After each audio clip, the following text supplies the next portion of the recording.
Naitwa Kamishna Msaidizi wa Jeshi la Polisi Senga, kamanda wa mkoa wa Songwe. Utakumbuka jana tarehe 29 nilitoa taarifa kuhusiana na kifo cha mwalimu Cedas Mosso mwenye umri wa miaka 43 sekondari ya Garula, ambaye aliuawa kwa kupigwa fimbo na wafugaji wakati kuzuia mifugo ambayo ilikuwa imeingia katika shule ya Garula. Baada ya tukio lile, tunaendelea na operation ya tukio, na jana ile paka jana tulikuwa tujakamata mtu yoyote, lakini kutokana na taarifa njema za wananchi ambao hawapendi uhalifu, tulipata taarifa baadhi ya watuhumiwa ambao walikuwa wamekimbia usiku wa kuamkia leo warudi kwenye majumba yao usiku wa manane, na sisi tukapata taarifa na tukafanya operation kali na watuhumiwa wanne wameweza kukamatwa.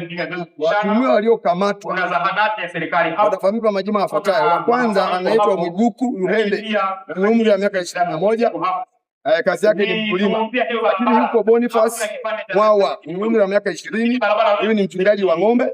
Lakini mwingine anaitwa Masanja Kishiwa almaarufu jina anaitwa Samueli, huyu ana miaka 30, mfanya biashara wa ng'ombe. Na Luhende Melani huyu ana umri wa miaka 19, wote ni wakazi wa kitongoji cha Swela ambapo inatokea mauaji kijiji cha Ifuko na wilaya Songwe.